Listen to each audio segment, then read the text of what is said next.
Hello, everybody. Thank you for joining me for Rob and Craig Live. I'm broadcasting from Houston, Texas, and I am delighted that you're here for this evening because we're talking about a very serious topic, bullying. It's really prevalent in our society today, and I've got two special guests. Katherine Coronel will be sharing her story about her 7-year-old who is in second grade and who is being bullied at school. And I will also be speaking to Dara Feldman, and she's going to provide some wonderful information for us in regards to just teaching your kids character. And Dara is a consultant for Character Education Partnership, which is a nonprofit that helps schools develop people of good character. And she is also the director of the Virtues Project. So we'll be talking to them in just a little bit. But first, it's time for the Critter Update. Now, you guys have been hearing me say that I've had noise in my attic. And I thought that it was rats because it wasn't heavy like the possums and the raccoons that I know oh so well. And it wasn't running all around, but it was just kind of a slow sound like, oh, I'm sleeping so well, I think I'll roll over. And so I've been on a campaign against them. Well, of all things, last night was Halloween. I went to a neighborhood Halloween party and I ran into my neighbor next door and I said, I think we have a rat problem again. And he shared with me this terrible story that after Hurricane Ike, he had a dead tree in his yard. And he had a man that came to cut it down. And the tree cutter said when he cut down below the ground, he came to a really big root underground. And when he got down to the root, to his best guesstimate, 60 or 70 rats came flying out of the ground. Isn't that the grossest thing to think about? I hated hearing it, but on the other hand, it helped me understand why do I have rat issues? Because I've had people say, Robin, where do you live? They think I live on 200 acres out in the middle of a tree farm, but I live in a neighborhood and I'm a mile away from the freeway. So now I'm understanding my neighbor has had this issue with rats. So I'm on a campaign against them. And if you were watching last week, you know I had some fun with you guys because everybody knows that I caught 4 possums and 4 raccoons in 2010.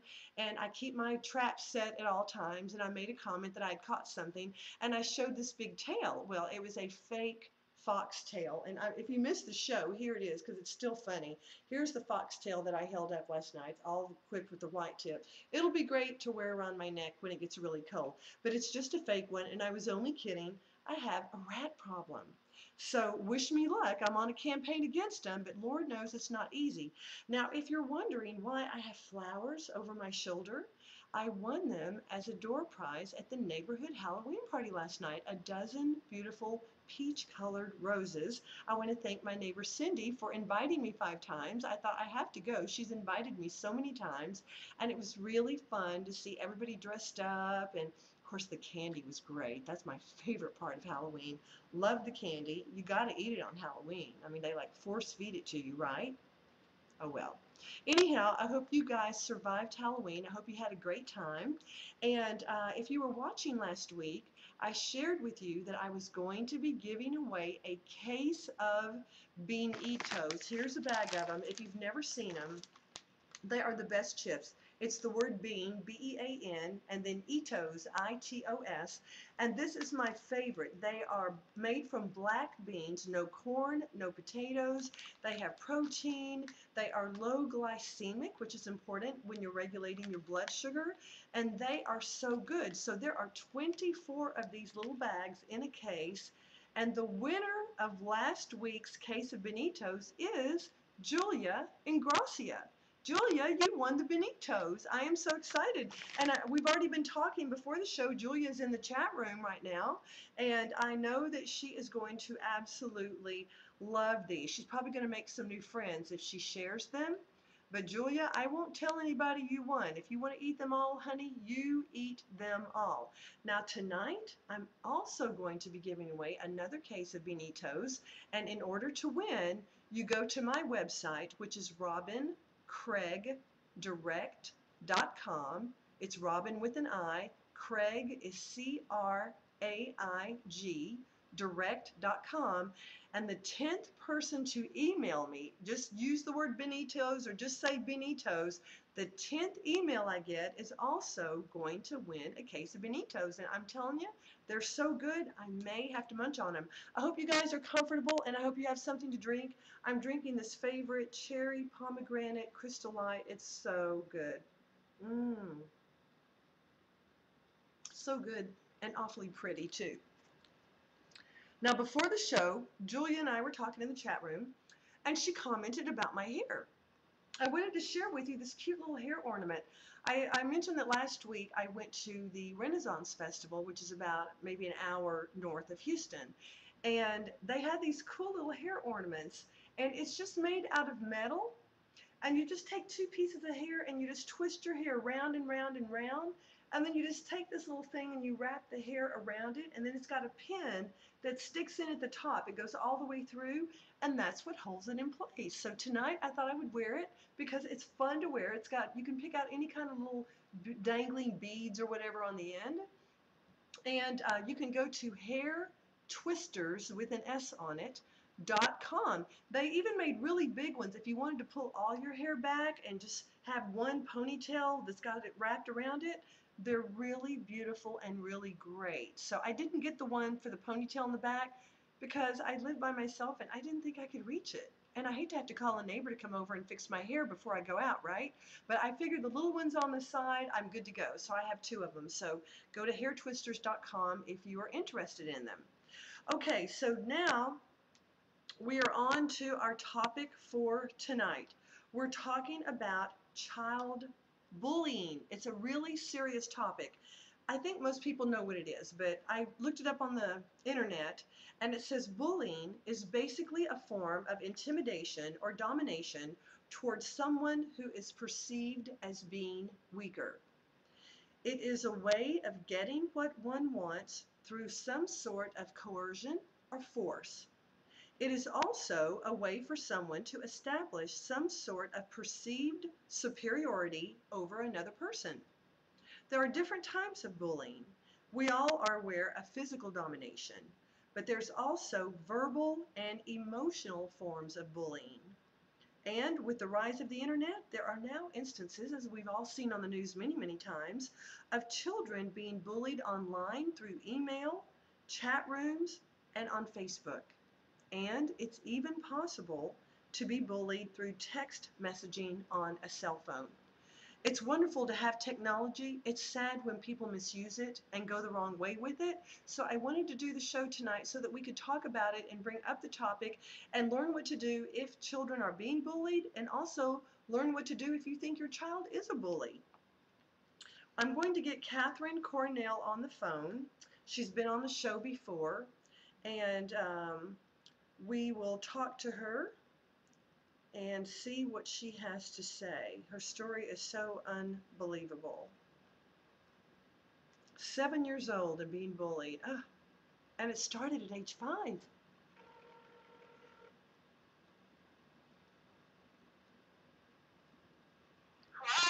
Hello, Katherine. How are you?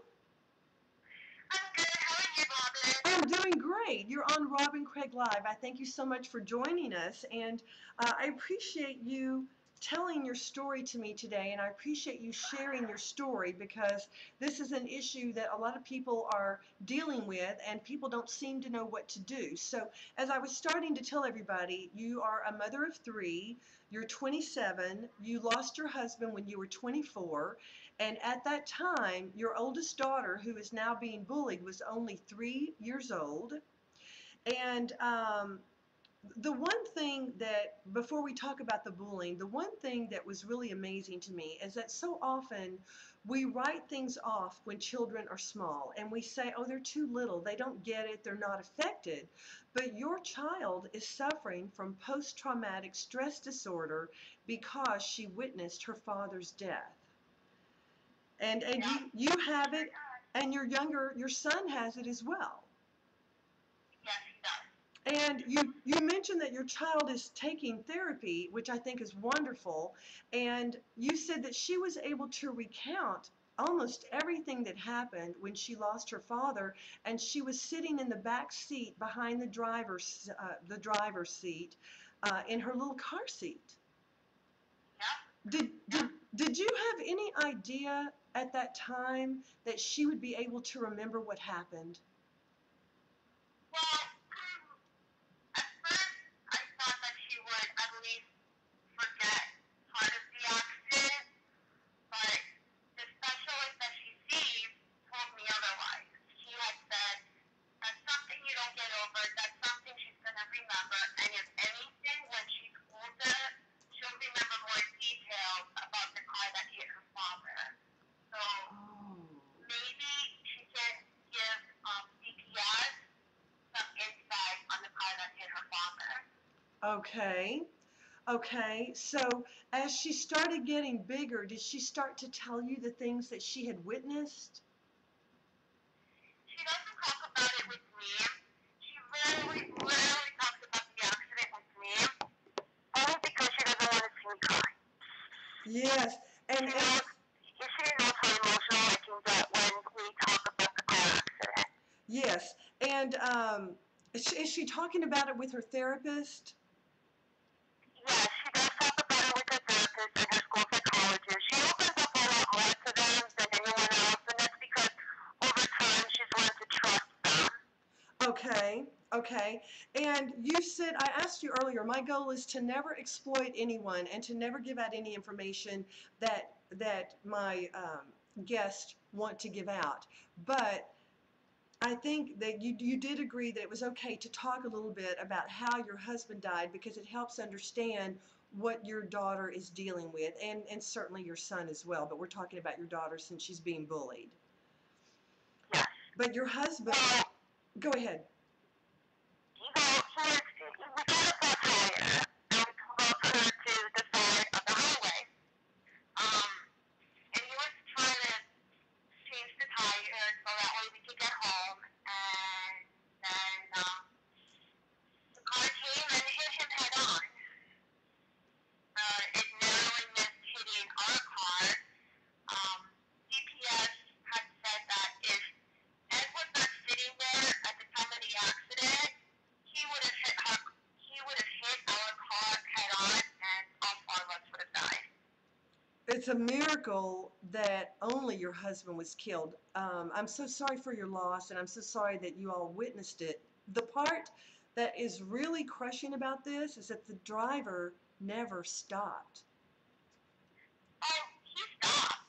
He stopped, and he backed up, and then when they tried to wait two other cars down for help, they didn't realize they witnessed the crime, and they just continued to drive. And the driver that hit him took off again in front of those two cars, almost hitting those two cars and causing another accident. So the driver of the car that killed your husband stopped, but ultimately he went away, and you have no idea who that person is. Yep, that's right. Another hit and run. That is so tragic that people will not own up to what they've done wrong. And you know, your lives are changed forever. But I want to say, first of all, how proud I am of you for dealing with things as you have. And I want to also share with everybody knows that my motto is turn lemons into lemonade. And what Katherine did was write a letter to congressmen, to senators, and to the mayor of Arizona where she lives. And she said that cameras need to be in place to identify people who do this and that the areas need to be better lit. And within 3 weeks, cameras went up. That is so beautiful, Katherine. Congratulations on that. That's so great. And the other part that makes it so special is that sadly a 21-year-old college student was also killed by a car that stopped for a moment and then drove away. But because the cameras were in place, because of Katherine, the person who killed the 21-year-old college student was brought to justice. And that is so wonderful, Katherine. Yeah. Goodness. It's a bittersweet moment. It's what it is. It's a bittersweet moment Yes. when I was able to give back to the family, maybe not face to face, but in another form, I was able to give them the justice that they deserve for Yes. her, for the girl, and then for her family as well. Because no family deserves to not know who killed their child. No family deserves that. Oh, I No know it. family. I mean, so horrible when a death occurs. It's terrible to die because of another's actions, and it's worse when the person does not take responsibility for what they've done. Yeah. So here you are, you were 6 months pregnant at the time. You had a 1-year-old, you had a 3-year-old. You've really worked hard at being a good mom and being a single parent. You've dealt with so many issues. And I was so heartbroken to hear that your daughter was being bullied starting at age 5 in kindergarten. Yep. Oh, yes. And you said that there's a father-daughter dance that the school does every year, and that your dad, your daughter's grandfather, took her. And how did the children react to that? At the first year, she really wanted to go. She thought it would be it's a new experience for her. She really wanted to do it. And I was really proud of her. I said, that's great. My father decided to take her. She thought of it as an honor. And we got her a dress, and we got her, shoes, and we got her all dolled up to go. And she went to the dance, and she came home, and she started crying. Oh. And I asked her, I said, well, did you have fun? And she said, yes and no. And I said, well, what happened? And she said, well, some of the girls at the dance, they said I couldn't go because I went with my grandfather and not my dad. How did you respond to that? I told her that not everyone has a mom and not everyone has a dad. I said, there are different forms of families, there are different kinds of families. Not one family is perfect. Yes. And she, okay, Mom, and she understood because given our situation, she understood what I meant. But the teenage reactions that follow after that time period have been nothing but horrific. Oh, that is such a shame. And she's only 5 years old. And you say that she's now 7, she's in 2nd grade, and the bullying has continued all the way through, or is this new bullying now? Yeah, that's what it is. It's the same people that have bullied her for 2 years now? Yes. Okay. All right. And so because of this annual father-daughter dance, it's a traumatic experience for your child every year. And you shared with me that the kids will say, my dad's alive, your dad is dead, and they'll start laughing. Yeah. What happened? Kids can just be so cruel, and I'm gonna talk to a young lady named Dara Feldman in a little bit, and she'll shed a little bit of light regarding children who have bad behavior. But as a parent, you're dealing with so much. It's hard enough to just get your kids up and get them to school and get their homework and that kind of thing. But when you've noticed that her personality has been changing, tell everybody a little bit about what you had been noticing. This year I've noticed that she's hit the anger stage with her post-traumatic stress disorder. Okay. And when you deal with post-traumatic stress disorder and you hit the anger stage, that's bad. It's very bad. But when you have bullying on top of that, it brings it to a whole other level of anger that you pray that you never have to deal with. But for me, it's an everyday battle with my daughter. And it's not fair to her. It's most definitely not fair to me. But for her to be at that stage of anger, it's really heartbreaking. When she turns around and she starts screaming and yelling, and she'll turn around and blame everyone for her father being killed, and it's the feelings of, she's never going to have a dad, and she's never going to experience what these other girls tell her that they experienced with their dad. It's a very hard thing to endure. Yes, I was talking to Julia in the chat room earlier, and she said that her daughter was bullied a lot, and she was bullied over weight issues. And as a result, her daughter is really an overachiever now, and that she's always saying, am I fat? That she carries that with her.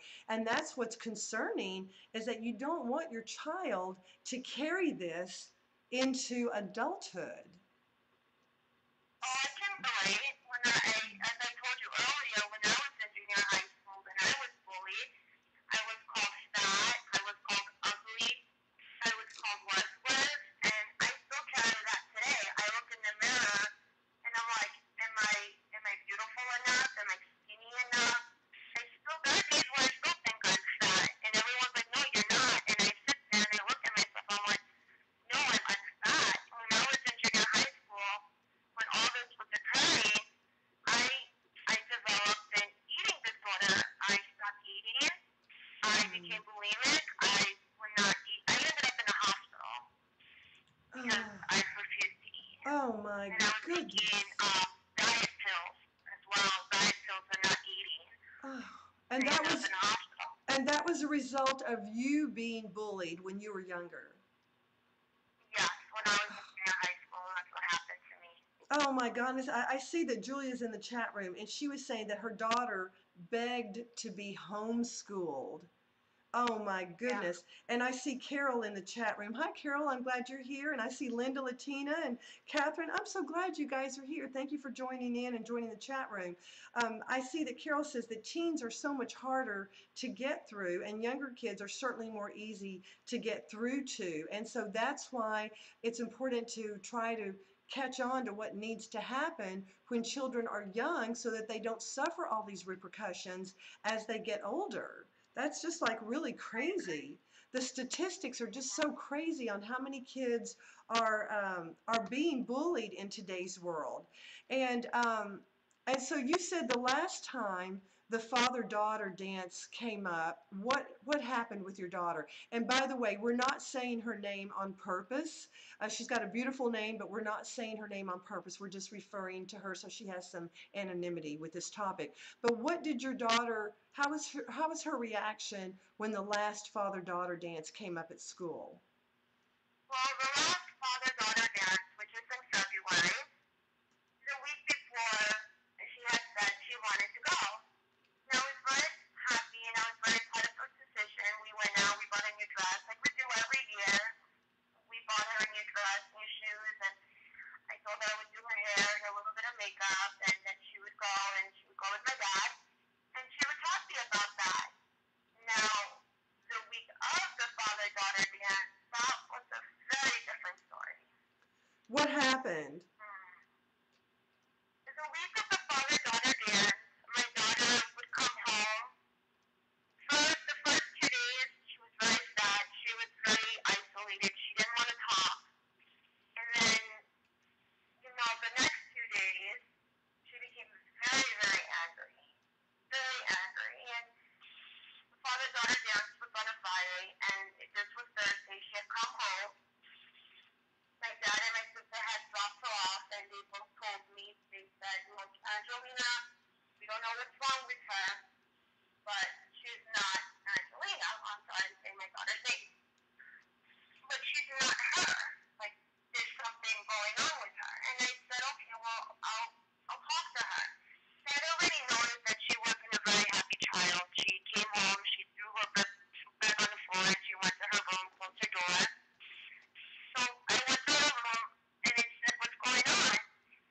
And then she started just bawling her eyes out, just crying, crying, crying. And she said that the girls that are teasing her told her that we don't want you to go to the father-daughter dance because you're going to embarrass us with your grandfather. Oh, You don't have a dad, so you can't go.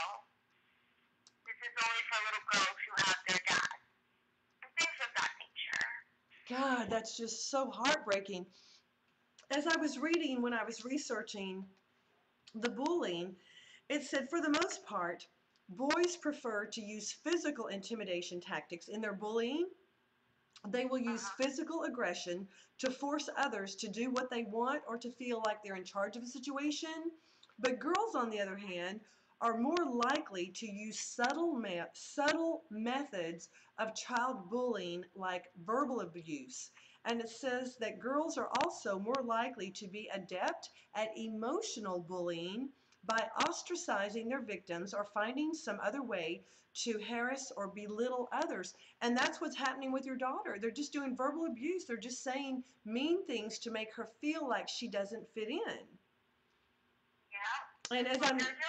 Yeah, as I'm watching the conversation in the chat room, Julia said that her daughter compensates. She wants to feel like she's good enough and she's smart enough. So she's actually an overachiever. And her mom, Julia, worries about eating disorders as well. She's a beautiful girl. I've seen her photographs and she's gorgeous and she's got an excellent figure. But it's not really what you actually are on the outside. It's really what you think about yourself on the inside.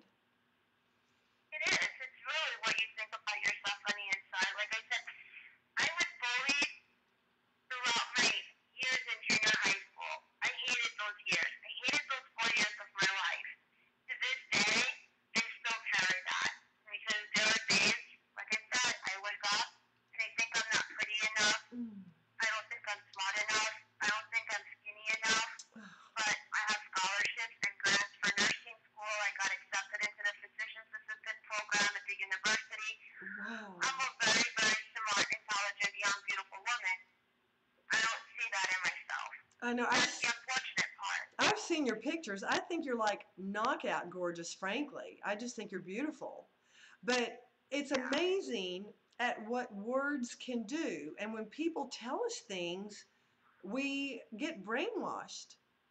And the part that crushed me the most, Katherine, is when you shared with me that your daughter wanted to pretend that her father was in the military and he was just away working, that she didn't want to have to say that he had died. Yes, that was this year. At the beginning of the school year this year, she and I had a conversation. And then during that conversation, she said, Mom, is it okay if I just tell kids that my dad's in the military so that he's off fighting the war? Is it okay if I just tell other kids that my dad is working in another city? And I looked at her, I said, no. I said, you're going to be disrespecting your father. You should be honoring your father. And she said, no, Mom, I don't want to do it. I don't want people to know because then they're going to make fun of me even more. Yes, and also she asked you to remove her father's photographs from your house. Yes. The week of the father-daughter dance, she doesn't want to see his picture. She wants his pictures put down, put away, so she doesn't have to see it. And it's almost like when she thinks of him, she thinks about the bullying to the point that she can't bear to look at his photographs or talk about him because she thinks about what the children say about it, and it hurts her so much. Yeah. Oh my That's right, goodness. that's right. And so you took it upon yourself to go up to the school, and I think it's wonderful because you shared with me that since you were bullied, you had said if you ever have kids and they're bullied, that you're going to take matters in your own hands. So you went up to the school, you had a meeting with the principal, and I think you had a great idea. You asked them to create a family dance, not just a father-daughter dance or a mother-son dance. And what was the response you got? Her principal, and I'm going to be quoting her now, her principal flat out told me, I'm not going to make any special accommodations just because of your daughter. Just because your daughter doesn't like it, I'm not going to change the dance. And if you have a problem with it, you can take it up with the PTO or the PTA, whatever they call it. The PTO, Parent Teacher Organization, yes. And so you did. You wrote them a letter. And then what happened?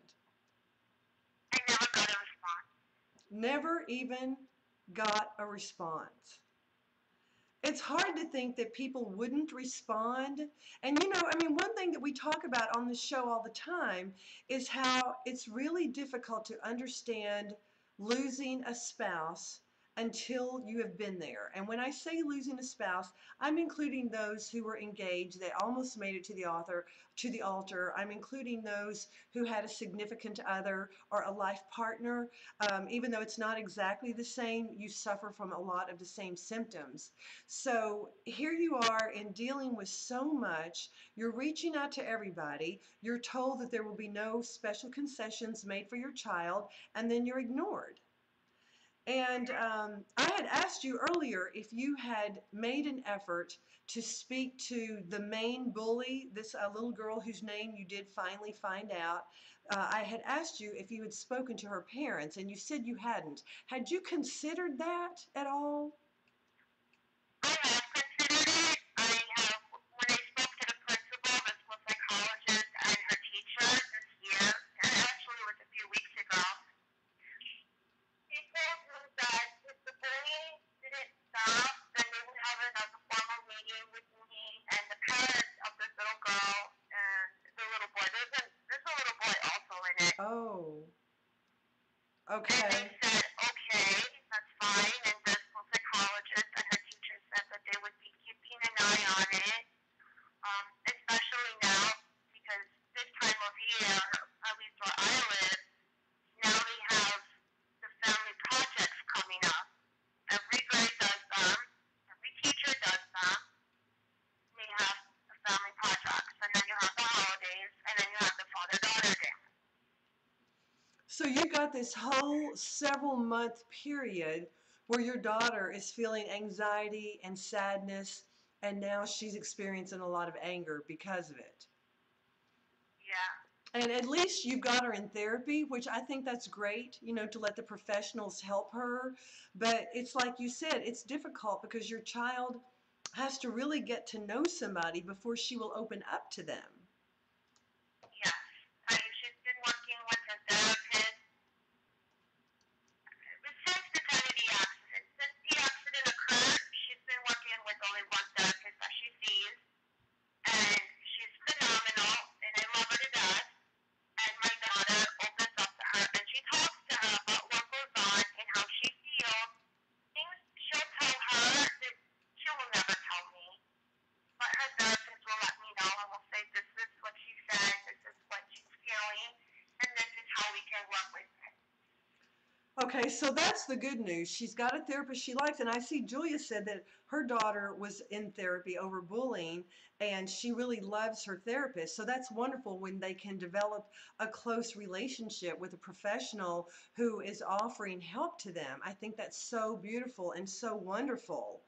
And it's really a hard place to be. And as a parent, you don't want to force her to talk to you, but you said that sometimes you'll try to get into her head and see what's happening, and she will just say, I don't want to talk. She'll just shut down. Yeah, she does that. She has a tendency to do that. Yes. Well, if you just joined the show, you're watching Rob and Craig Live, and we're talking about bullying. I see Sandy just joined the chat room. Hello, Sandy. We're glad that you're here. And we're talking to Katherine Coronel, who lives in Arizona.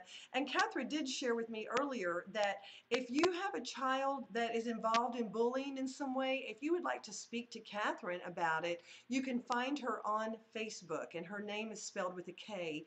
Katherine,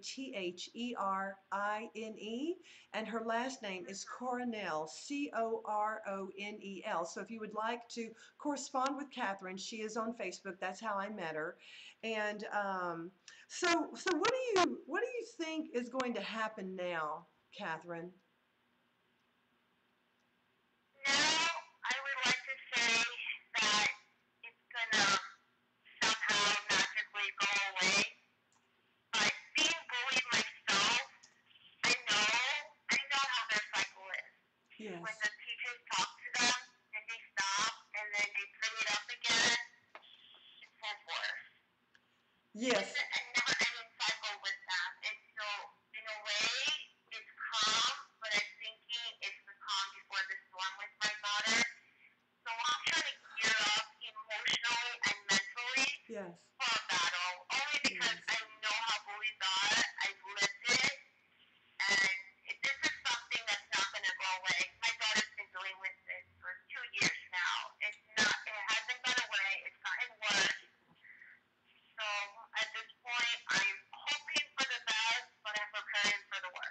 my That, daughter. that's smart. I read today that according to the American Academy of Child and Adolescent Psychiatry, close to half of all children will experience school bullying at some point while they are at primary or secondary school. At least 10% of children are bullied regularly. Child bullying is a serious problem in schools around the country. At least 10% of children are bullied regularly. Isn't that sad to think 10% are bullied regularly? And it went on to say that child bullying is a real serious problem in schools around our country, and it can be very harmful long term to children because child bullying teaches them to take a certain view of what is normal in relationships with other people, and it can also damage their own self-image in ways that can affect them for life. Children who are bullied can be stunted emotionally and socially, as well as see their schoolwork suffer, and in some cases, serious depression and attempted suicide can result from childhood bullying. So, I'm proud of you, Katherine, and I'm glad that you're doing what you're doing and that you're taking wonderful steps to take care of your daughter. And I really want to thank you for sharing your story with us because it's one that a lot of families are dealing with, and there are a lot of things to look for. So I'm going to get Dara Feldman on the phone now. I thank you so much for sharing your story, and I pray that everything works out well for you. And I think that you're really taking some wonderful positive steps in involving the teacher, the school psychologist, and the principal. And perhaps if you move further in meeting with the parents of the children who are bullying, then those will be positive steps in getting a good resolution so that this will stop for your child. So thank you so much, and congratulations on getting the lights and the cameras put up in Arizona. You've already helped one family find the person that was a hit and run who killed their 21-year-old college student daughter. Thank you so much. Keep up the great work, Katherine. Thank you, Robin. All right, girl, you have a great evening, sweetie. You too. All Bye. right, bye-bye. Such an amazing story. I'm telling you, it's just so sad that all of this has to go on, but there are ways to deal with it. Now, I'm laughing because I just had a friend who did a personal message and asked me, what is LOVE, L-O-V, on my shirt? Well, it's love minus the E. There's the E. Is that hilarious? I didn't even think about that, but that's funny. I'm wearing the love shirt tonight for you guys because you know how much I love you. So now let's get Dara Feldman on the phone, and we'll see what she has to add. Okay.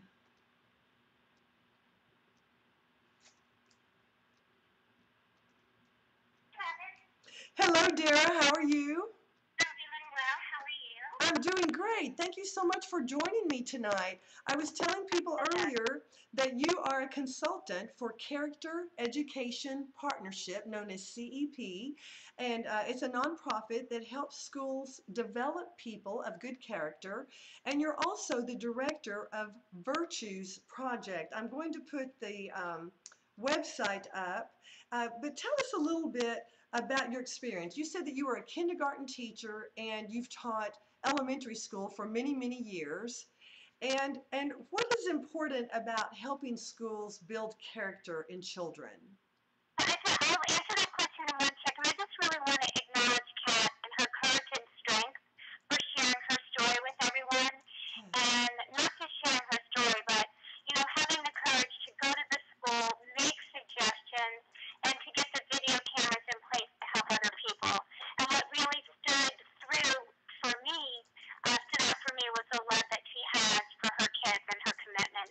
So I just really want to take a second to honor her for that. Absolutely, and thank you. We can't say enough great things for her bravery in sharing her story, for the actions that she has taken, and the fact that she dealt with it on her own. She so gets it firsthand.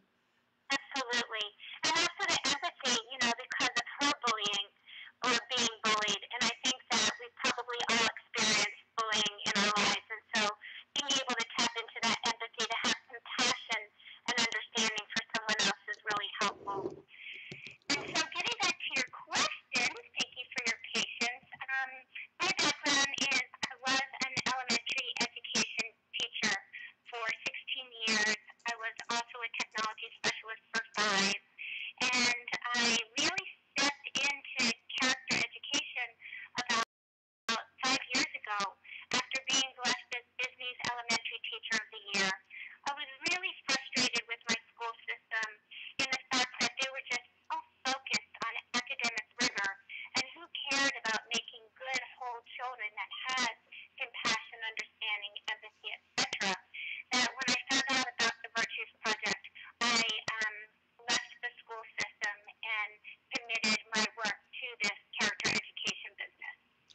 that is so fabulous.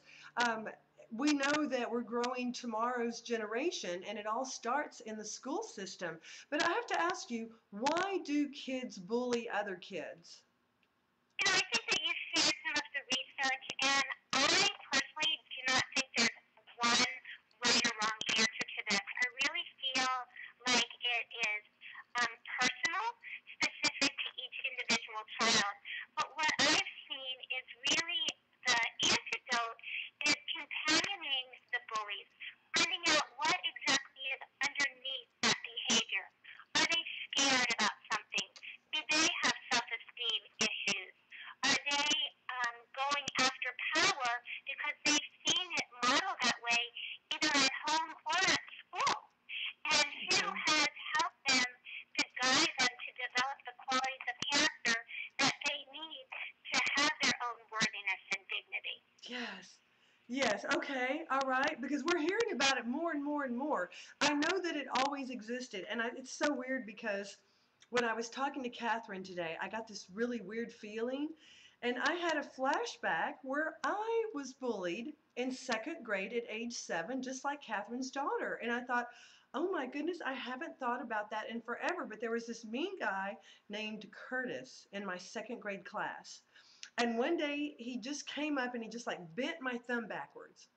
And then another day, and like all little kids, I mean, I was shy. I know it's hard to believe, but I was shy when I was younger, and I didn't know how to deal with it. And then another day, I had drawn a picture. The teacher put it up on the board. She said, Robin drew the best picture. And Curtis came by and he goes, you don't draw good at all. And it really hurt my feelings. So I wound up telling my father. My father came up to the school and took care of it, and I never had any problems. But that's what's so sad about people who have lost their spouse and people that don't have a mom or a dad. You've got another parent that has to deal with it, and it's a lot more difficult. And sometimes men can intimidate children. My dad just went up to the school one time and told Curtis, don't mess with Robin, and Curtis faded away. But when you're a widow and you're raising children on your own and you don't have that benefit, it's difficult to deal with. But I thought even I got bullied in second grade. That was such a strange thing for me to go that far back. Second grade was like 100 years ago, I know. But to remember that and to have all of that come back, and I remembered how afraid I was. And I remember going in and I would like spit in the toilet a couple of times, and I would go in there and say, I threw up, I can't go to school. Isn't that just pitiful? Yeah, no, that's really hard, and it's not an uncommon example of what happens when we're younger. And that's why I think one of the things that we as parents, whether widowed parents or single parents or two-family parents, etc., is really to honor the nobility of our children, to be able to speak the language of virtues and acknowledge their strengths when they're showing their strength or the independence, telling them that they are worthy, but not just saying, go in there and fight, or you're really a worthwhile person, giving them evidence as to how they're demonstrating their gift of character. For example, if you're going to encourage them to courage, what's going to help you to be courageous and walk away when somebody is saying something unkind to you? Or having the courage to go tell a caring adult that someone is saying unkind to you or threatening you. So if we can give them the specific character quality and the evidence, what that looks like, then we're really empowering them to take matters into their own hands, and basically is an offense against the bully, because oftentimes the bully really wants to power over someone, and when you can stand in your truth and your strength, then they lose interest and they go off to somebody else. And then the next step is you can teach your child that as a bystander, you have the power to empower and support someone else. So to be able to say with supportive language to the next person who gets bullied, what's going to help you just to detach from what they're saying. You know that you're strong and that you're capable.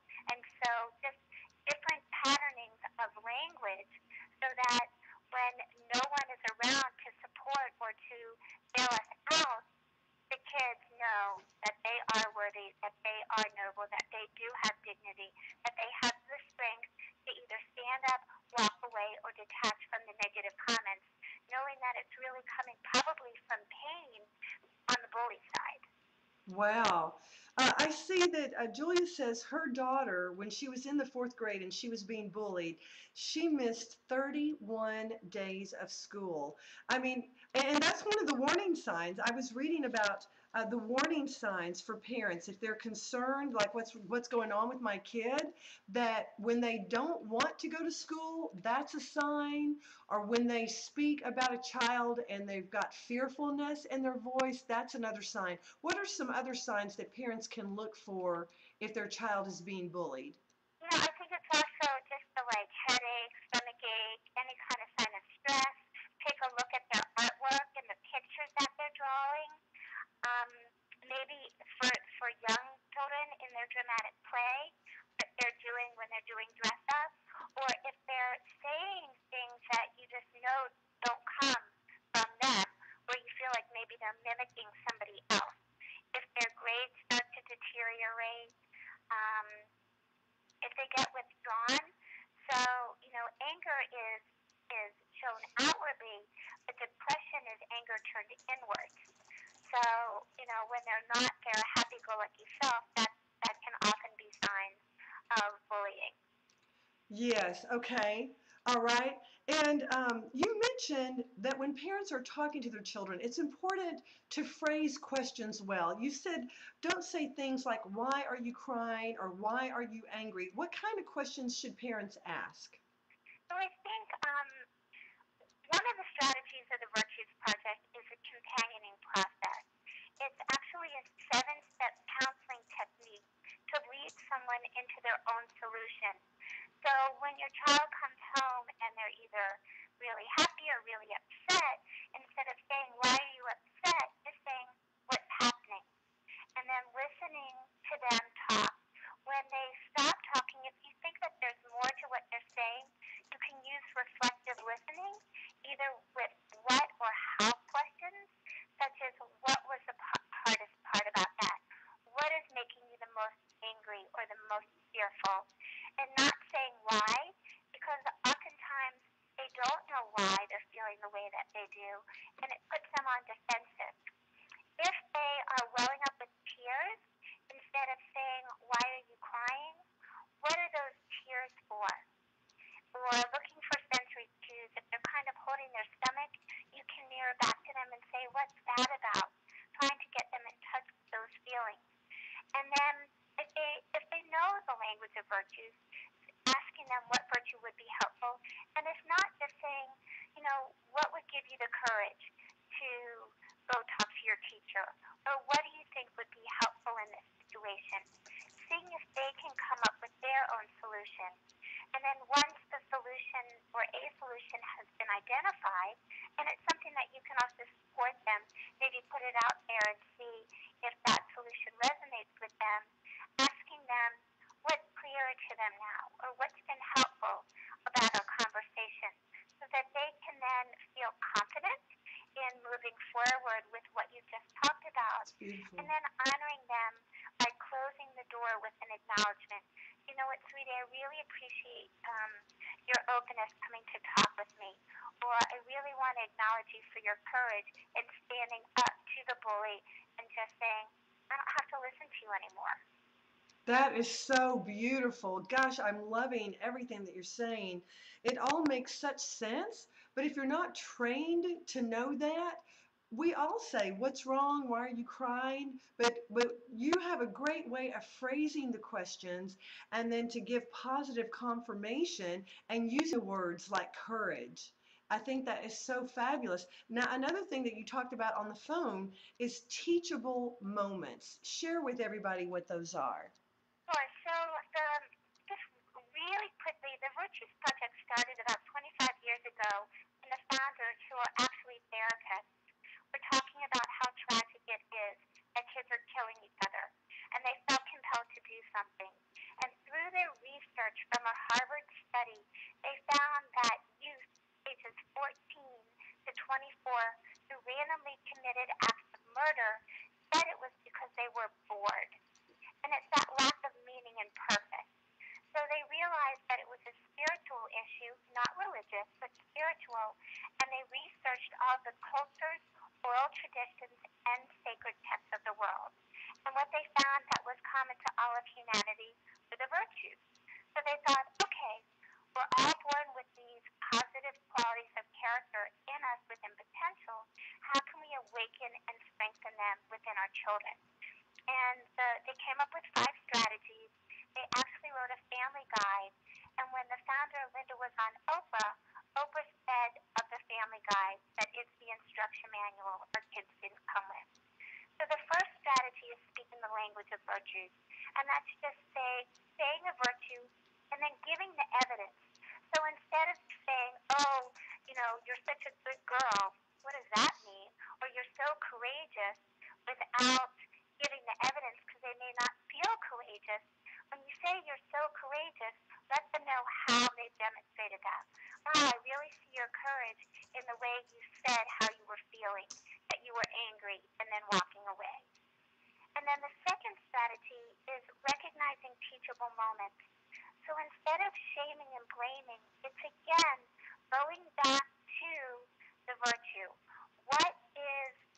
What's the lesson in this moment? We all have our tests, and we all go through things that are really, really hard and painful, and that's how we grow. So when we can stop, reflect, and say, what's going to be helpful in this situation to act instead of just react, that's when we can have clarity of thought to identify that teachable moment, call people to the virtue instead of pointing fingers and blaming. And that's another thing too, is that we talk about kids being bad, but you said there's no such thing as a bad kid, it's just bad behavior, and we have to distinguish between the two. Yeah, I think that's my personal opinion. I've worked with so many kids over the years that nobody pops out bad. It's behavior that needs some guidance. So let's say that somebody is being bullied. Well, chances are they've been bullied themselves, or they haven't had any guidance as to how to be kind and what that looks like. Perhaps they're in a classroom where the teacher bullies, or they live at home where their parents are modeling this behavior. And so when you can stop and listen this child into an understanding of what's going on, guide them to a kinder way of being, then they don't feel shameful, they don't feel guilty. They now, if they know what kindness looks like, they know what compassion and empathy look like, that's going to be a transferable skill that they can carry forward instead of what we traditionally do is say, oh, you're bullying? We have a zero tolerance policy. You're now suspended for 10 days. Go home. They probably get the you-know-what beat out of them by possibly a bully at home, and nobody's ever taught them and guided them to a better way, and they certainly haven't given them the opportunity to make amends for their behavior. So it's not a quick fix, but the whole kind of flow of speaking the language, recognizing teachable moments, and setting clear boundaries using restorative justice is something that can really end this cycle of bullying. It's so amazing to hear you say all of that. And when you talk about the kids who are bullying, in this particular case with Catherine's daughter having little kids say, my dad's alive, your dad is dead, ha ha ha, you're saying that it may be that the child who is saying that is afraid that he or she will lose their father. Yeah, I think from 8 years of teaching kindergarten and having my own kids, and actually my ex-husband passed away as well. I'm sorry. I think that the behavior comes out sideways, and the kids are acting out oftentimes because they don't know how to deal with their feelings appropriately. They don't even realize that they're having these feelings. So when we can also companion the bully and find out what's underneath that behavior and then guide them to some understanding, compassion, and empathy, that becomes a lifelong skill and can nip that bullying behavior in the bud. It's so amazing. This is such an unbelievable topic, and I know you were one great school teacher. You're so articulate and so energetic, and the hour has just passed away. I want to thank you for sharing your information, and I've got your website up, Virtues Project. Oh, I put .com. It's .org. VIR. Either one, but I'm really grateful for your leadership in shedding light on this important topic.